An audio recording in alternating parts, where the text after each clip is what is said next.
Well, good evening, Not Moved podcast. This is Chief 316 coming at you for your recap from the Yellowwood 500 at Talladega Super Speedway. I hope y'all are having yourselves a good evening on purpose. First and foremost, before we get down in and break this race down, have a returning guest. We brought Chelsea back with us. Chelsea, how you doing this evening?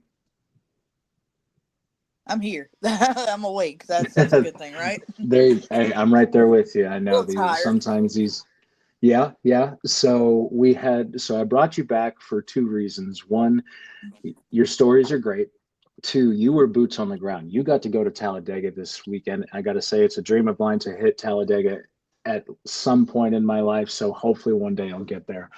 So what we're going to do really quick, I'm going to break this race down as far as the finishing order goes, as far as the points go, and then we're going to hear some stories so that way we can hear about your experience because I know you were there most of the weekend, so I know you got plenty to talk about.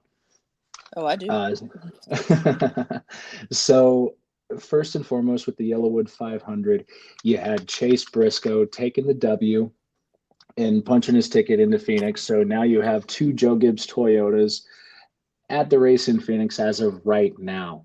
Uh, I gotta say, I did not expect that finish. Seeing Larson run out of gas on the last lap, I Me either.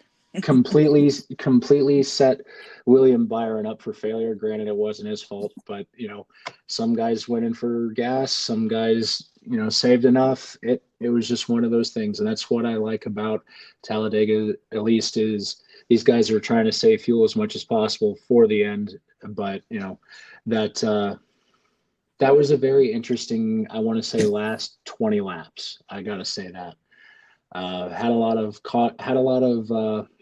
miscommunications on pit road all day. You had AJ Allmendinger who got taken out by himself or while leading the race, excuse me. And I got to say that just sucks for him. You had playoff driver Chase Elliott who got taken out early, right before stage one ended, out of something that wasn't even his fault, but just a lot of craziness. Thankfully, no cars went up in the air this time. At least that was a. I'll take that as a plus. That way, we're not hearing about how these cars are unsafe and all I that half expected business. it, to be honest. Oh, I did too. I expected something crazy to happen. So let's go ahead and quickly get through this. So yeah, you had Chase Briscoe at the win right here. Then you had Todd Gilliland in the 34 front row Ford. Then you had Ty Gibbs. Then you had Bubba Wallace. Then you had looks to be Cole Custer made him put himself up in the top five. Good for him. Then you had Carson Hocevar in sixth, Tyler Reddick in seventh. You had Christopher Bell in eighth. And then ninth was Zane Smith. And then rounding out your top 10 was Brad Keselowski. I know one thing towards the end, I don't know if you saw it, Chelsea, but those Fords were working awfully hard. And I got to say, the Fords made a major mistake. They did. Ford's made a major mistake with that caution with 17 laps to go, putting having Logano and Blaney line up against each other for the start of that green flag run with 17 to go. They should not have done that. They should have stayed 1-2. I think they would. I think one of those Fords would have been in victory lane today. Quick honorable mention: 11th place, Shane Van Gisbergen. That dude went from the front to the back to the front. That dude, it's scaring me how good he's becoming in this series. Let's see here. Quick other notables. Yeah, one thing that didn't help with that wreck that I said Chase Elliott was in, finished in 40th. So not exactly good for him. Um, I got to say, as far as William Byron, he just lost all his momentum because Kyle Larson ran out of gas and shuffled him back. And the crazy thing is, William Byron ended up finishing 25th and Kyle Larson finished 26th. Crazy thing is, that drop back from Larson just completely wrecked his points day. It did. So I got to say, Team Penske missed on a few things. Hendrick Motorsports missed on a few things when they clearly should have been at the front. I got to say, a lot of mistakes were made in this race. Now, you can't help it with the wild card in Talladega, but at the end of the day, there were a lot of clear-cut miscues that clearly occurred when these guys could have ultimately put themselves in the right position for a good finish. So really quickly here, just so that way we can recap the points. You still have, actually looks to be now, Chase Briscoe moved up to first place after that win. He does have a little bit more points than Hamlin does. Hamlin is in second, so those are your top two that are locked into Phoenix right now for the championship race. You have Christopher Bell in third, and then you have Kyle Larson in fourth. That is your current championship four if it was to end today. But thankfully, we have one more race left. Right now, you have William Byron, who looks to be, he's 36 points out. You have Joey Logano, who's 38 points out. You have Ryan Blaney, who's 47, and then you have Chase Elliott at 62 points out. So if any of these four drivers in the bottom four want to make a play for the championship four, they're going to need a little bit of luck and a win. Like, as far as Chase Elliott is definitely a must win. I could see Blaney or Logano having a possible shot, and even including Byron. But I mean, we know what Martinsville is with Christopher Bell. He's just kind of made that place his playground. So Blaney has too. Yeah. And that's the crazy thing is all four of these drivers in the bottom four, Elliott, Blaney, Logano, Byron, they've all won at Martinsville, and they could all easily dominate this race moving forward. So I'm interested to see. This is why I like this championship format, because you have so much parity with two spots available between six drivers right now. And I'm going to say this, regardless of who it is, those bottom four are not going to make it easy for Larson or Bell. They will not. And because they're plus 36 and plus 37 right now. So it's going to be a very interesting Xfinity 500 on Sunday. So now that we've got that out of the way, I'm going to quickly do the program note for this Sunday. You have the Xfinity 500 this Sunday, October 26th at 2 p.m. Eastern, 1 p.m. Central on Big NBC. So that way, the entire world can see it right before Sunday Night Football.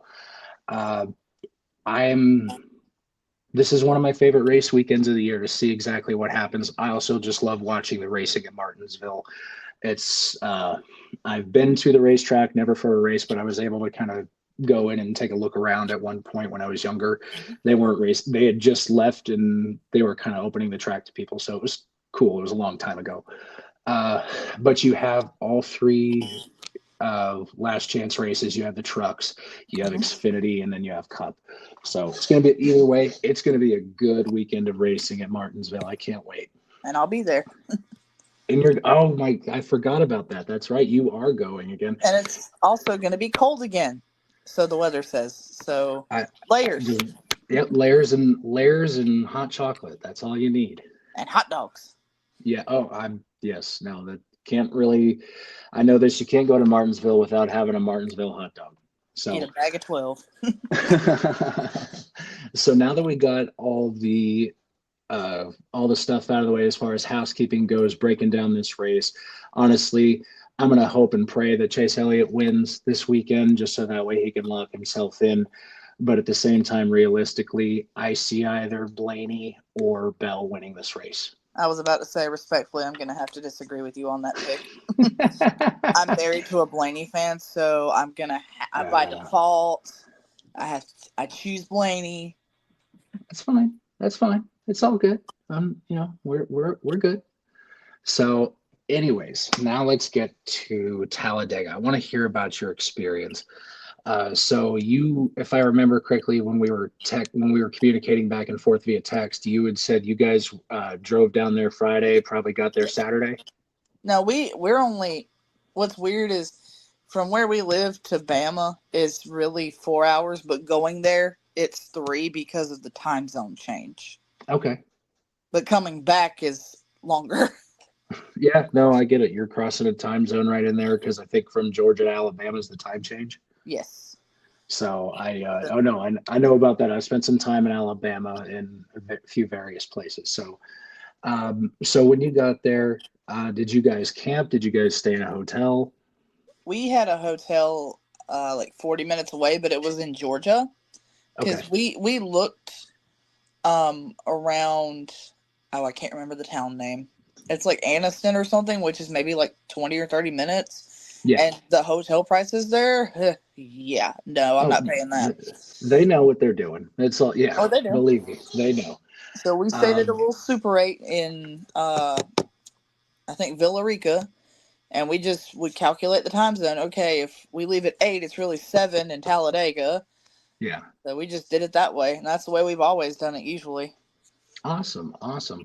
Now, you did tell me you had pit passes, so you were able to drive in and go in the infield and hit up the fan experience. What was that like on the infield? Oh, the garage experience is, if I'll tell you this, if you want to see the entire track, it probably wouldn't be the best for you because being in the infield at Dega, you won't see very much except if you watch the big screen. Um, but I'm telling you, you can get up close, even without passes, to look at the cars. Drivers Yeah. will come out there and sign at their garage stall area. And the food down there is a lot cheaper, also. Okay. You can get like a cheeseburger and fries for like $4, $2 sodas, $4 chicken tenders, $4 beer. Okay. Mix there is a mixed drink menu down there if you are so interested. I didn't look at the prices Yeah. on them, but if that's your cup of tea, Yeah. then you can do that. But there's a I did, lot of yeah. I know they renovated the fan experience, I think 4 or 5 years ago. mhm. And I was able to kind of see that just because I've been close to being able to pull the trigger to go. And so I'm just like, okay, this is what I want to do. This is where I want to be. I've had friends who, like you, have stayed in hotels and commuted.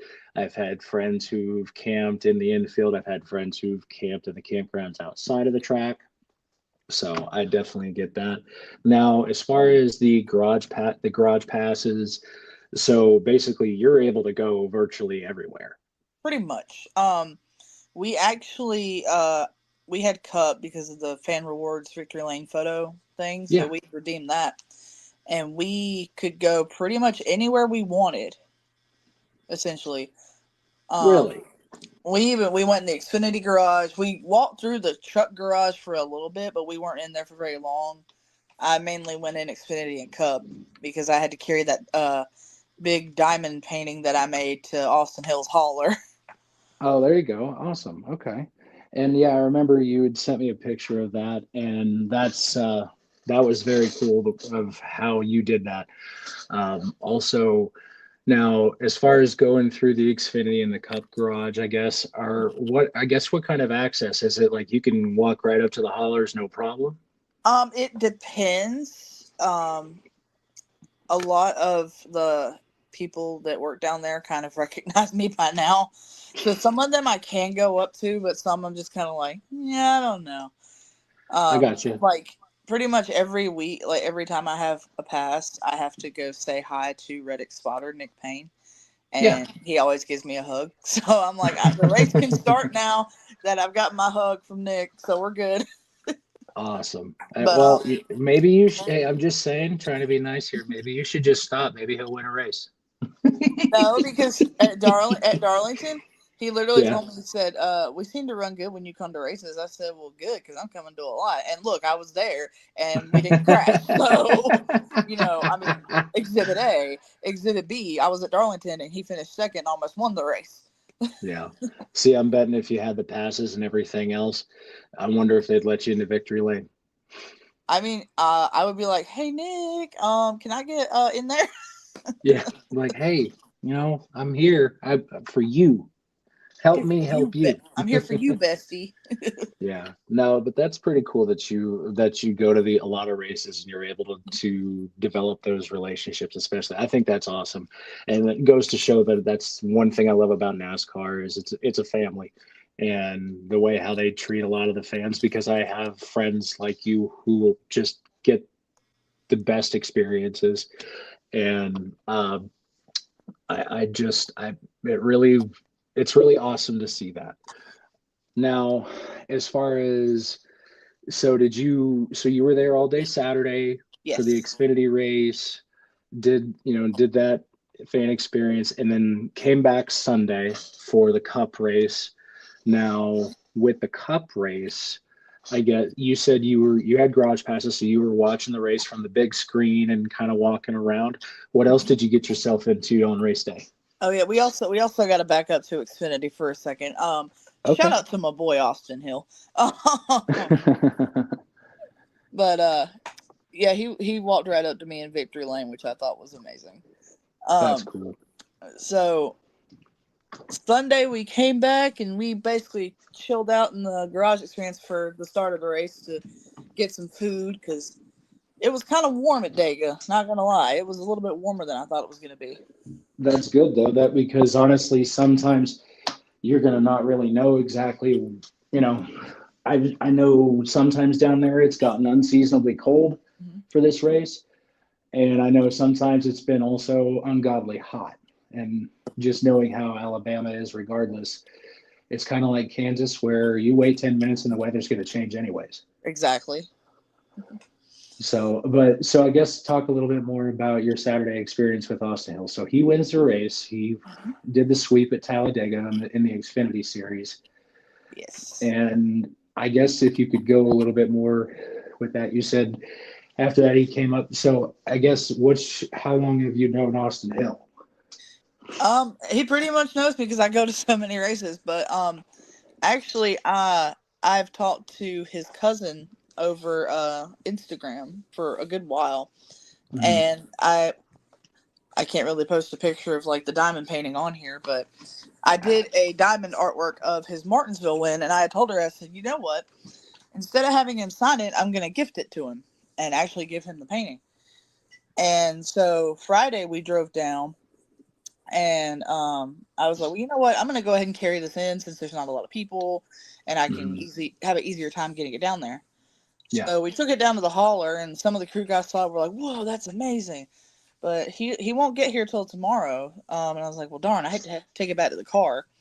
And Mhm. Jesse Love actually walked by as we were standing there. Yeah. And he was like, he won't be here till tomorrow if you were wanting him to sign it. I was like, no, I was gifting it to him. And he took it and put it in the hauler for Nice. us. So we came back the next day, saw the same crew guys out there, and Austin was standing out there, and some of the crew guys said, yeah, they were wondering who had brought the artwork, and some of them said, I don't know, but if nobody claimed it, I was going to take it home. And I went and talked to Austin. He said he really, really liked it. And he was like, did you want me to sign it? I was like, no, I'm giving it to you. I just want a picture on the grid by the car with you. And I think he misunderstood when I said that because I think he thought that I meant to bring it out to the grid. And Oh. I was like, no, I just want a picture with you at the car. But he said he tried to bring it out there and security wouldn't let him. I was like, oh my God, that's so sweet. So That we took the picture at the car and kind of walked around and hung out in the shade because it was pretty toasty Saturday. yeah. And went to Victory Lane with maybe about 15, 20 to go, and just watched the rest of the race from over there. And I was surrounded by a bunch of Justin Allgaier fans. Yeah. So I will say this: he was the first Xfinity driver that I met. So back in the day when I went to Las Vegas for the first time, my wife got me the neon garage passes, and so we were in with those neon garage passes. You're able to walk out all the way to pit lane. You just can't cross the barrier. Well, they had drivers that were going just up and down to their cars for qualifying and such. And honestly, Justin Allgaier just kind of picked me out of the crowd and just came up to me and just started talking. And real Oh, he personable does dude. that. He's a pretty cool dude. didn't realize how short he was. I seemed like a giant over him. But I do have a funny Justin Allgaier story. I want to pivot off of that if you'll let me. It's very go short. for it. We went to Martinsville. We've gone to Martinsville the past couple years. Yeah. And there is a Sheetz gas station down the street. If you know where the Sheetz gas station is down there, kind of up that 2-lane divided road. So we went there to get drinks before the race, and go to the bathroom and all that. Yeah. And my husband comes out of the bathroom and he goes, "You won't believe who's in the bathroom." I was like, "Who?" He goes, "Justin Allgaier." And he's like, I wasn't going to bother him, while he's in the bathroom, whatever. Yeah. So we walk out and we were looking at this truck that was parked next to us, and it had like gold. I can't remember the brand of wheels. I'm sorry. It had gold wheels on it, and he was looking at it, and Justin comes out and he's like, is this your truck? He's like, yeah. I was like, and we talked to him for like 20 minutes about the wheels on his truck. Wow. That's cool. No, that's one thing I know that the drivers do is they drive. It's so short of a drive from Charlotte that most of them just drive. So that way they can kind of go home the same day and not have to fly and all that stuff. And And the year before that, Dustin Haley. Yeah, I've heard plenty of stories like that, and I love hearing that stuff because you'll never know when you run into a NASCAR driver. I mean, especially if you're in the area. Like I have a buddy who lives up in Kansas City, and back in the day, he ran into Clint Boyer at a Quick Trip. So Chase Elliott was at a random Quick Trip in the city I live in, and I'm just like, why? You're 2 hours from Atlanta. Why are you here? And why was I at work? Yeah, why am I not there? I have autographs I need you to sign, sir.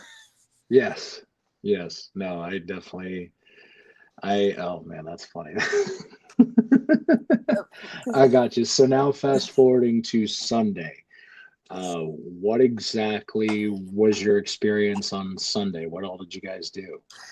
So, Sunday, we kind of divided and conquered. My husband was chilling in the garage experience.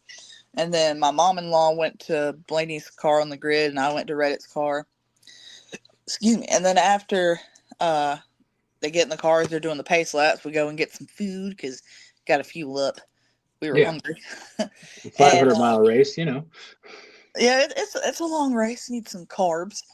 Yeah. So we go and eat and all that good stuff. And I'm like, okay, I'm going to walk out to pit road. I'll see you guys later. So I just walked on out there and stood by Reddit's pit box. And I was talking to, well, this is kind of before the race started, but I also talked to one of the guys that works for Monster. His name's JD. Yeah. And when I took the Reddick painting to Charlotte that I did and had him sign it, he actually went and got two of it's like the replica crew shirt type things. Yeah. But he got me and my husband, he gave us the Monster Beast ones. Nice. And he gave us each one because That's awesome. they like the diamond art so much. That's so cool. So I matched the sponsor pretty good. And I talked to him for a minute, and then after we got food and everything, I went back out to the pit box, and I was just kind of standing there, watching the big screen, watching pit stops, watching the little bit of the front stretch I could see. Mm-hmm. And as I'm standing there, there's maybe about 3 people in the pit box, and there's a woman and an older man, and then another older man standing beside me. Mm-hmm. And I'm looking, okay, one of the guys, I don't know how he knows the crew chief, Billy Scott, but he's, I guess, maybe kin to him. I don't know. I didn't get to ask. Mm-hmm. But one of the PR girls went over there and was talking to him and was like, hey, do you guys, want to go up? And the one guy was like, yeah, I'm going to go. And the other 2 were like, I don't think so. I think I'm just good right here. And then 30 seconds later turns and looks at me and is like, do you want to go up on the box? I'm like, yeah. Yes, I do. Absolutely. So yes, I do.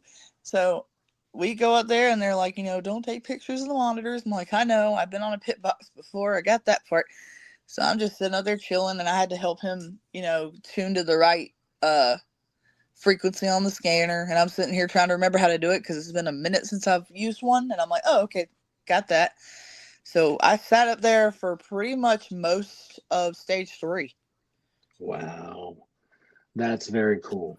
That's that's unbelievable. I'm so jealous.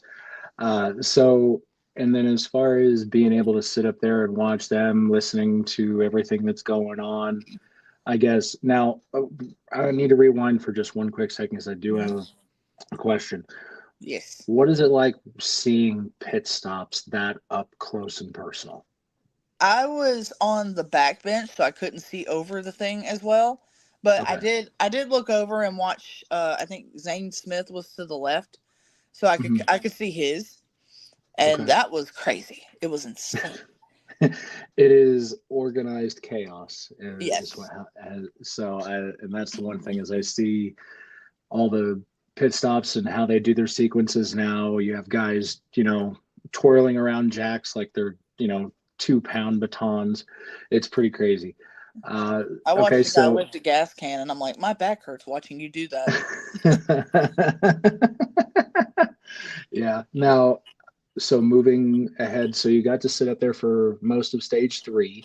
Hmm. Now, I'm guessing once the race ended, they were just like, all right, cool, time to clear out and everything else, or were you guys able to stick around for a little bit? Pretty much when the race is over, unless unless you're the driver wins, everybody pretty much is like, okay, they get down off the box and put the scanners into a bin. They had a bin down there. I don't know if every team does it like that. Mm. But they had a bin down there. You just put the scanners in. And I told the guy that brought me up there. I told him thank you, and I just told everybody thank you. And then I went on to Victory Lane to find my husband. Hmm. And I was like, oh yay, we get to watch Chase Briscoe. As a He, Truex fan, yeah, do you know I how? know, yeah, I get it. So as a true X fan, it's kind of one of those things where it's a little bit bittersweet because you wish it was still True X, but Yes. still his car, still his team, all that fun stuff. I'm honestly surprised he didn't stick with Briscoe and just stick with the car. Now, I love Briscoe as a person, but Mm. it's just I'm trying to make it make sense. It's just the principle of, oh, you had Martin, but y'all couldn't do really much on super speedways. And then there's people like, oh, it's the driver. It's like, no, that pit crew screwed him more times than I can count last year. Uh, I mean, yes, I will agree with you on that, but at the same time, even before then, Truex was never really the best restrictor plate driver, if you know what I mean. So it's one of And those I things get that where, too. And I'm yeah, just like, it's just like the even principle. like I remember when a few years before he left, when he changed his spotter, I was just like, no, that's one of the better spotters in the series. Like, what are you doing? It's not going to help you. And sure enough, they change his spotter. Hmm. His spotter wins the Daytona 500 that year. Yep. And I'm just like, yep, well, let's see, that's karma. That's what that is. I was So just like, well, you know what? At least it wasn't Byron. that's fair. That's fair. So, okay. So now that we got that out of the way, I do want to, so go back to Martinsville really quick. Hmm. So you said you're going to have to, because of your husband, you're going to side with Blaney on this. I guess, what are you looking for out of this weekend's race as far as one, who do you think is going to make it to the next round? I want to hear your championship for now, knowing what we know that, multiple people have somehow still allowed Joey Logano to Luck into survive. it. Yes. Yes. That's what Joey does. I know. And I don't want to, and I just, if a Penske car makes it to the final four, honestly, I gotta put if I'm gonna put some U.S. currency on it, I am going to put my money on a Penske Ford. Um, That's number 12. yeah, yes. So I will say it like this: my pick right now, I think honestly, I think you're gonna have Larson and Elliott. Now that is my first and gut pick. Honestly, I think it's probably going to be Larson and Blaney. If I'm going to be a realist about it, I'm just saying I'm hoping for the first scenario. So, I have kind of a different opinion, but I want to build on that for just a quick second. Mm-hmm. Yeah. Do you remember last year, Martinsville race where there was some, teammate orders to hold up this car so they can gain this many points and blah, blah, blah, blah, Yes. blah. Yes. Do you I think mean, we will see that again this year, or is NASCAR going to crack down on it? so NASCAR has already been cracking down on it. They have already gone to the teams and said, you can only talk about your point situation and where you're at. If you talk about another driver, they will penalize you. That's already been, that was actually made a thing at the beginning of this year's playoffs. They have said it to the drivers in the drivers' meetings ad nauseum from the reports that I've gotten from various podcasts. So they're cracking down on it. I do think, however, there's going to be some sort of a way for these guys to figure it out. Oh, I agree. I believe in code words. I believe in that, regardless if that you can only go off, NASCAR can only go off of speculation. So I do foresee something happening. However, right now, given the point situation of where these guys are, your positions 3 and 4 are plus 36 and plus 37. So, which means they already know right now they're going to need to have a miracle out of these bottom 4 drivers for them to have a chance to, because as soon as one of them is in the lead, it knocks either Bell or Larson out, regardless of where, because they're going to be so close. So it all depends on where Bell and Larson qualify. It also depends on where everyone else qualifies, because as soon as the race starts, the points will fluctuate almost immediately. Not too much, but enough to where it kind of puts a kerfuffle in things. So I'm interested. So I'm definitely going to watch qualifying this weekend. I want to see exactly how that goes. I mean, one of the major reasons why Chase Elliott is where he is outside of the wreck that was outside of his doing at Talladega, he's back here because he didn't qualify well. Let's see. You have Blaney, who's back here because there were 2 races. He had 2 races in the playoffs that he had issues with either a wreck or something out of his own doing on pit road. You had Logano, who has completely lucked his way in, and then you had Byron, who has been consistent up until his wreck at Vegas, which was not even his fault. If William Byron didn't suffer that wreck, I don't think you would have had Hamlin winning that race. And I would have been like, ew. I know. But I'm actually, this is the first weekend going into Martinsville for a cutoff race like this I've been this excited for. I'm interested to see what happens.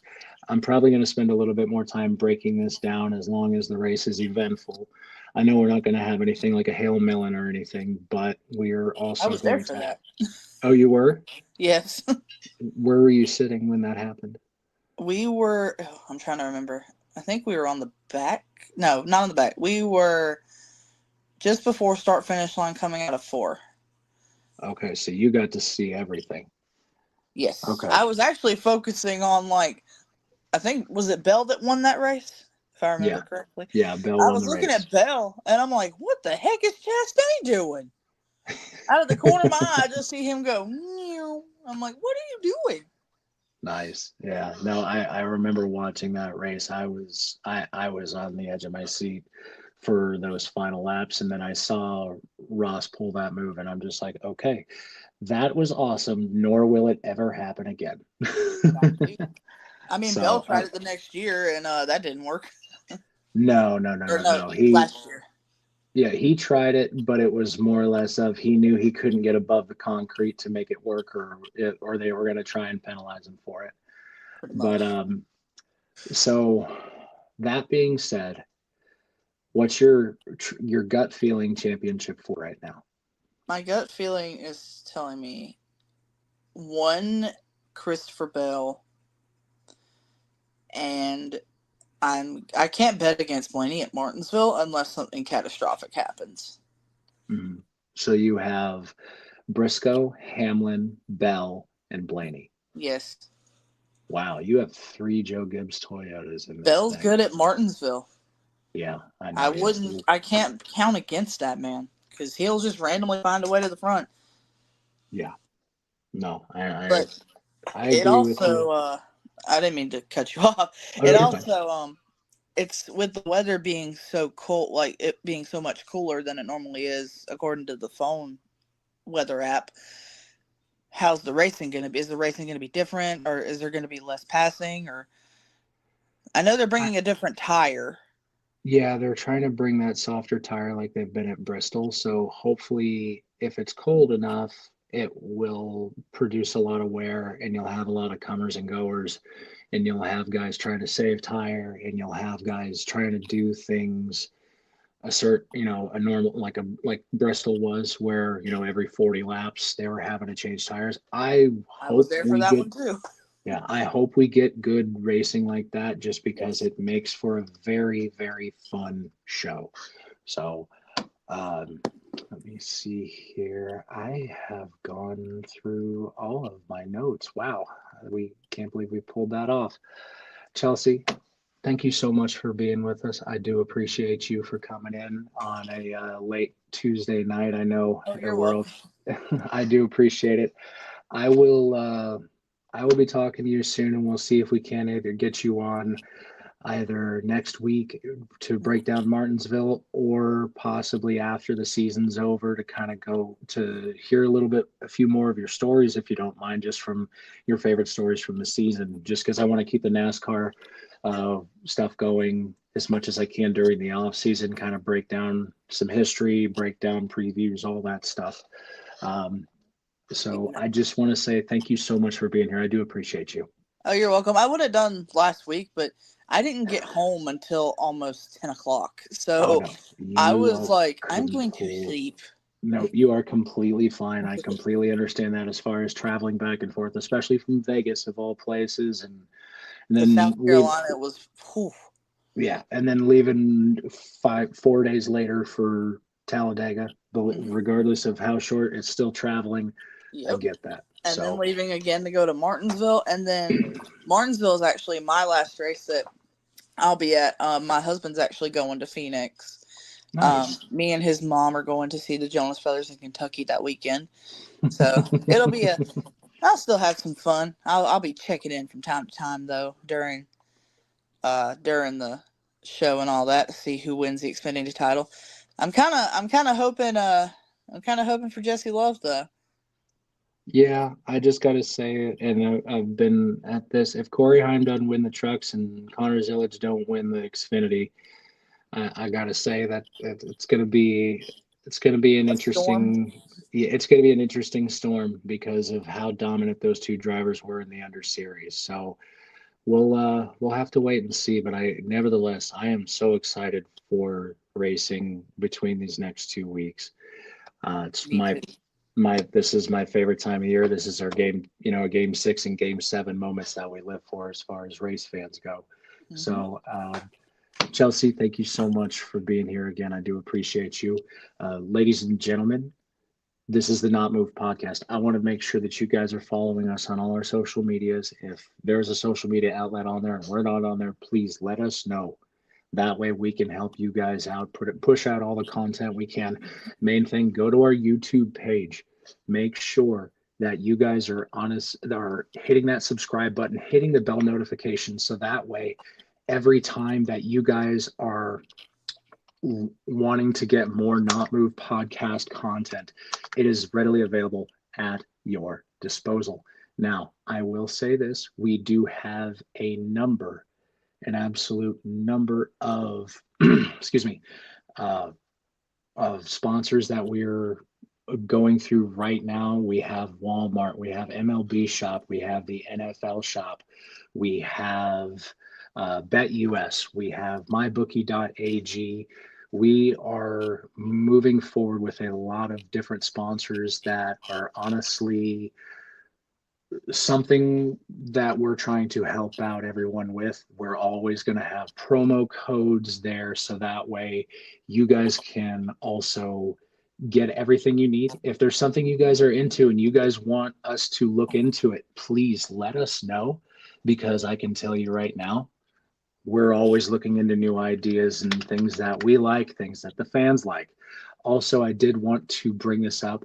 All of our links for our promo codes and our sponsors are on our website. We do have a website now that posts our merch, posts all of our content. It is not moved shop fourth wall, or excuse me, not correction, not moved shop dot fourth wall.com. You can go there and check out all of our links, all of our promo codes, merch, everything under the sun. And now that we've gotten the station identification out of the way, I'm Chief 316. Thank you so much for being here, and always stay not moved and have a good evening on purpose. This non-casual podcast may not be reproduced, retransmitted, or reused without the authorized written consent of the Not Moved Podcast Network. Thank you, and we hope you enjoyed today's broadcast.